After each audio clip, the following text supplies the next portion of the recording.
Hi friends, once again welcome back on our YouTube channel. In the present lecture of statistical mechanics, we will discuss about fluctuation dissipation theorem. So here we will discuss about correlation function and fluctuation dissipation theorem. So correlation function and fluctuation dissipation theorem. The correlation function give the information about phase transition in addition to thermodynamic quantities. So correlation function actual में thermodynamic quantities के साथ में हमको उसके phase transition की information provide करता है. Let MR be the order parameter density.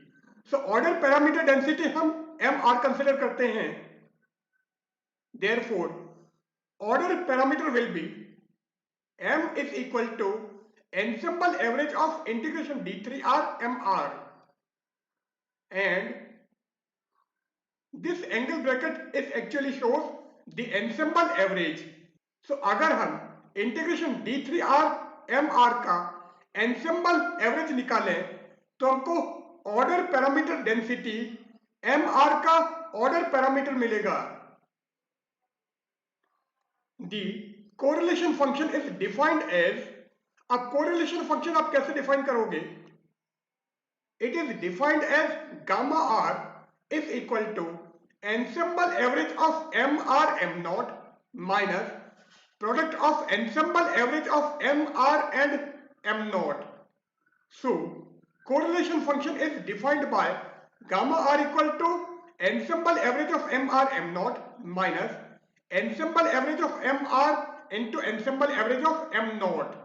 So this is actually our correlation function. This function measures the persistence of memory of spatial variation in the order parameter density. So ये जो हमारा correlation function है ये actual में क्या major करेगा? It measures the persistence of memory of spatial variation in the order parameter density. For a translationally invariant system, अब अगर हमारा सिस्टम ट्रांसलेशनली इनवेरिएंट है, इसका मतलब किसी भी ट्रांसलेशन के साथ में इसमें कोई भी चेंज नहीं आ रहा है, then ensemble average of MR is equal to ensemble average of M naught and gamma R equal to ensemble average of MR M naught minus ensemble average of MR into ensemble average of M naught था. अब हमने कहा है कि ensemble average of MR is equal to ensemble average of M naught. So अगर हम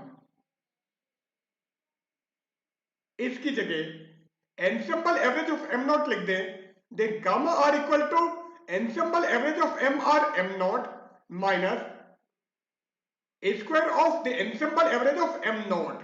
So हमको correlation function ये मिल जाएगा. A Fourier transform is represented by tilde, that is a diacritic placed over an m. So अगर आप इस m पर एक diacritic ये प्लेस कर देते हो, मीन्स एक टिल्डे प्लेस कर दें, देन ये एक्चुअल में एम आर का फोरियर ट्रांसफॉर्म होगा या एम का फोरियर ट्रांसफॉर्म होगा. For example, if mr equal to integration d3k divided by 2 pi whole cube exponential iota k dot r m tilde k, then अगर आपको इसका फोरियर ट्रांसफॉर्म निकालना है, इसका मतलब इसकी वैल्यू निकालनी है, तो हमको क्या मिलेगा? So Fourier transform of m, that is m tilde k is equal to integration d3x exponential minus k dot r m r. सो ये जो हमारे पास में फंक्शन एम आर है, इसका फोरियर ट्रांसफॉर्म हमारा ये हो जाएगा.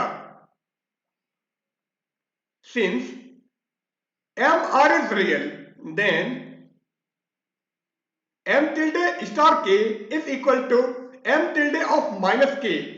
सो एम आर हमारा रियल होता है, इसलिए इसकी वैल्यू इसके इक्वल होगी. Now gamma R equal to ensemble average of mr into m naught minus square of ensemble average of m naught था by taking Fourier transform on either side of it. अब अगर हम इस equation के दोनों side में Fourier transform लें तो हमको क्या मिलेगा? So Fourier transform of gamma, that is gamma tilde k, is equal to ensemble average of m tilde k m naught minus square of the ensemble average of m naught into twice pi whole cube delta k. So अगर हम इसके दोनों side में Fourier transform लेंगे तो हमको ये equation मिलेगी.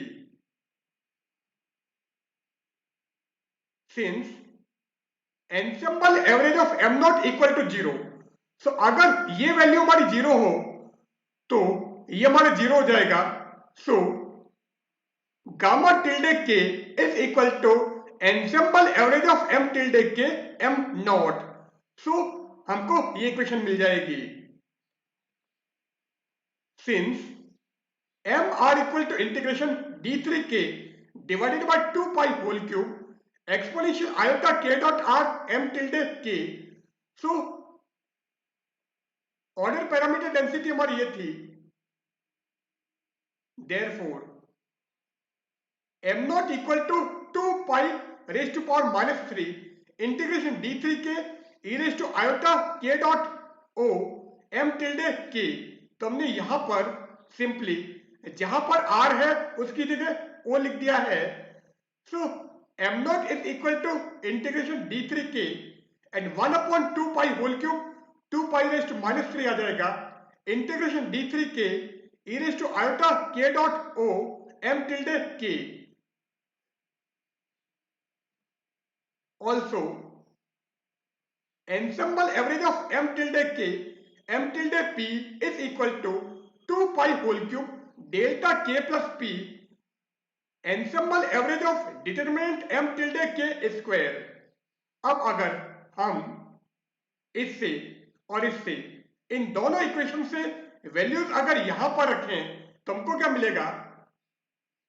सो by using above equations we get gamma tilde k is equal to delta k magnitude of m tilde k square. तो हमने इस इक्वेशन से और इस इक्वेशन से वैल्यूज यहां पर रखी है तो हमको ये मिल गया. And this is equal to integration d3k magnitude of m tilde k square और Fourier transform of gamma, that is gamma tilde k is equal to ensemble average of square of determinant of m tilde k. Now ये question अभी हमने निकाली है. If C1 and C2 are parameters which depend on temperature. अब अगर C1 and C2 कोई parameters हैं जो टेम्परेचर पर डिपेंड करते हैं, then ensemble average of a square of the magnitude of m tilde k is equal to kt divided by c1 k square plus c2. Here c1 and c2 are the parameters depending only on temperature and k is Boltzmann's constant whereas T is absolute temperature. Also ensemble average of square of magnitude of m tilde k is actually gamma tilde k.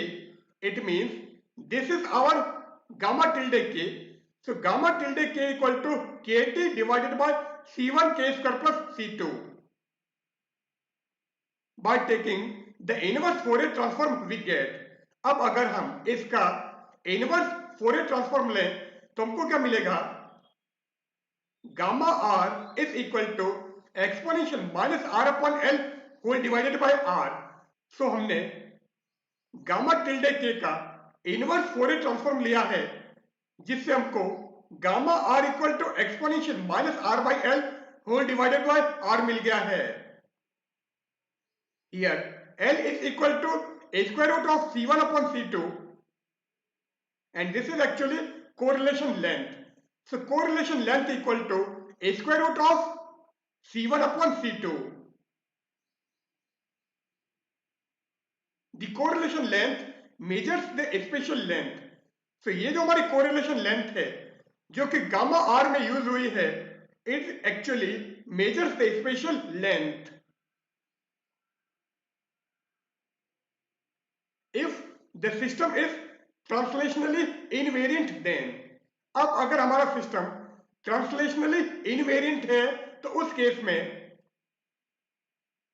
m is equal to ensemble average of integration d3r mr, ये हमने लिया था. So m upon v equal to 1 upon v integration d3r trace of mr exponential minus h upon kt divided by trace of exponential minus h upon kt. So if the system is translationally invariant, then m upon v will be this one, or this is equal to trace of m naught exponential minus h upon kt divided by trace of exponential minus h upon kt.